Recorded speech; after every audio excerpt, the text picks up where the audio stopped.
നമസ്കാരം. BJP എന്നൊരു രാഷ്ട്രീയ കക്ഷി കേരളത്തിൽ രാഷ്ട്രീയ സ്വാധീനം വർദ്ധിപ്പിക്കുന്നുണ്ട്. പക്ഷേ BJP രാഷ്ട്രീയ സ്വാധീനം വർദ്ധിപ്പിച്ചാൽ അത് കേരളത്തിന് ഗുണകരമായിരിക്കുകയില്ല.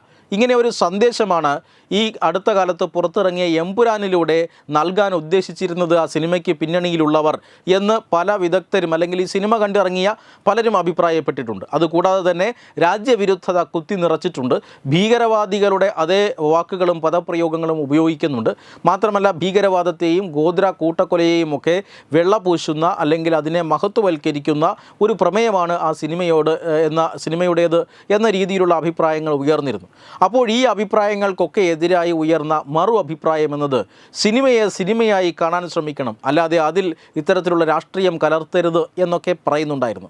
പക്ഷേ എത്രമാത്രം സിനിമയെ സിനിമയായി കണ്ടാലും ഈ കാണുന്ന ആളുകളുടെ വികാരത്തെ വ്രണപ്പെടുത്തുന്ന അല്ലെങ്കിൽ ഈ കാണുന്ന സമൂഹത്തിൻ്റെ വികാരത്തെ വ്രണപ്പെടുത്തുന്ന രീതിയിലുള്ള പ്രമേയങ്ങളും ചർച്ചകളും ആ സിനിമ പ്രകടിപ്പിക്കുന്നുവെങ്കിൽ അല്ലെങ്കിൽ ആ സിനിമ പുറത്തേക്ക് തള്ളുന്നുവെങ്കിൽ തീർച്ചയായും അതിനെതിരെയുള്ള വിമർശനം ഉണ്ടാവുക സ്വാഭാവികമാണ്.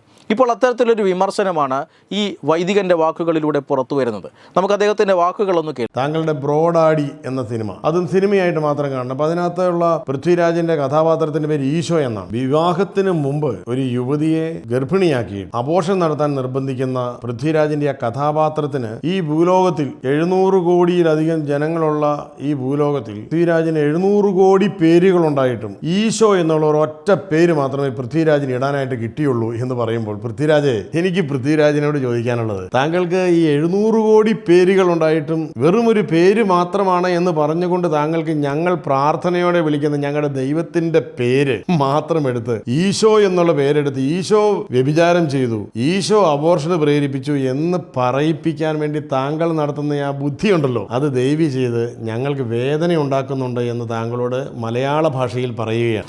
നമ്മളെല്ലാം കണ്ടിട്ടുള്ള ചലച്ചിത്രമാണ് ബ്രോഡാഡി. മോഹൻലാലും പൃഥ്വിരാജും ഒരുമിച്ച് അഭിനയിച്ച മറ്റൊരു ചിത്രമാണ്. ഈ ബ്രോഡാഡിയിൽ ഈ പറയുന്ന പൃഥ്വിരാജിൻ്റെ കഥാപാത്രത്തിൻ്റെ പേരാണ് ഈശോ എന്നത്. ആ കഥാപാത്രത്തിൻ്റെ ചെയ്തികൾ എന്തൊക്കെയാണ് എന്ന് ആ പുരോഹിതൻ വിലയിരുത്തുന്നുണ്ട്, അല്ലെങ്കിൽ പുറത്തേക്ക് പറയുന്നുണ്ട്.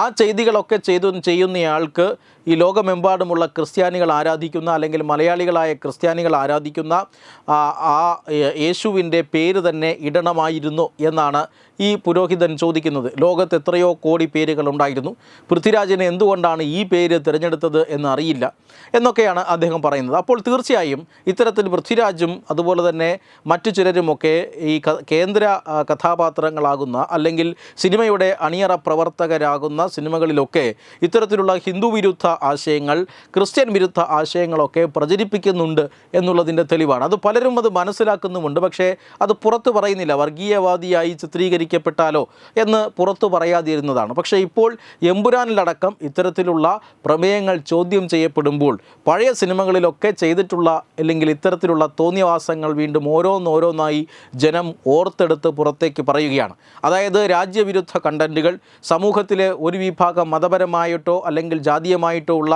വിഭാഗം ജനങ്ങളുടെ വികാരത്തെ വ്രണപ്പെടുത്തുന്ന രീതിയിലുള്ള പ്രമേയങ്ങൾ, അത്തരത്തിലുള്ള സംഭാഷണങ്ങൾ, ഇതെല്ലാം ഒഴിവാക്കേണ്ടത് തന്നെയാണ് എന്ന് ജനം ഒരിക്കൽ കൂടി പറയുകയാണ്. ഒരു കാലഘട്ടത്തിൽ ഇതിനെതിരെ ജനം പ്രതികരിച്ചിരുന്നില്ല എങ്കിൽ ഇപ്പോഴിതാ ഓരോരുത്തരായി പ്രതികരിക്കാൻ തുടങ്ങിയിരിക്കുന്നു. ഹിന്ദു വിരുദ്ധത മാത്രമല്ല, ക്രിസ്ത്യൻ വിരുദ്ധതയും ഈ പൃഥ്വിരാജ് ചിത്രങ്ങളുടെ മുഖമുദ്രയാകുന്നു എന്നതിൻ്റെ മറ്റൊരു ഉദാഹരണം കൂടിയാണ്.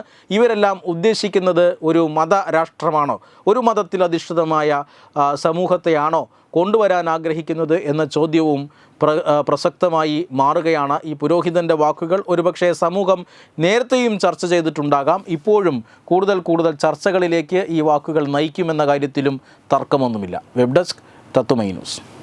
Partner Edubix online executive education, focus physiotherapy centre Pattom, Unnath engineering Gujarat, തീർത്ഥയാത്ര.com, iron build Gujarat, PRS hospital Killipalam Thiruvananthapuram.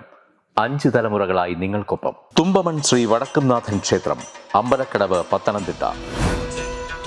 Shrimad Skandapurana മഹാസത്രം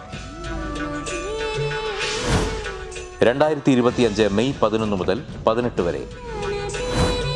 ബ്രഹ്മശ്രീ മുംബൈ ചന്ദ്രശേഖര ശർമ്മയുടെ മുഖ്യ കാർമ്മികത്വത്തിൽ മഹാഗണപതി ഹോമം, സ്കന്ദപുരാണ പാരായണം, മഹത് പ്രഭാഷണങ്ങൾ, പൂജഹോമാദികൾ, കലാസാംസ്കാരിക പരിപാടികൾ. സത്രയജ്ഞ കർമ്മങ്ങളിലേക്ക് എല്ലാ ഭക്തജനങ്ങളുടെയും സാന്നിധ്യവും സഹകരണവും സാദരം അഭ്യർത്ഥിക്കുന്നു.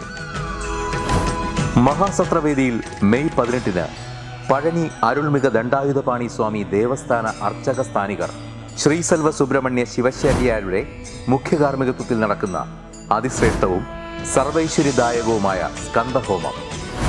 സ്കന്ദമഹാപുരാണ സത്രത്തിന്റെ ആദിമധ്യാന്തമുള്ള സമ്പൂർണ്ണ തത്സമയ കാഴ്ച തത്വമയി നെറ്റ്വർക്കിൽ.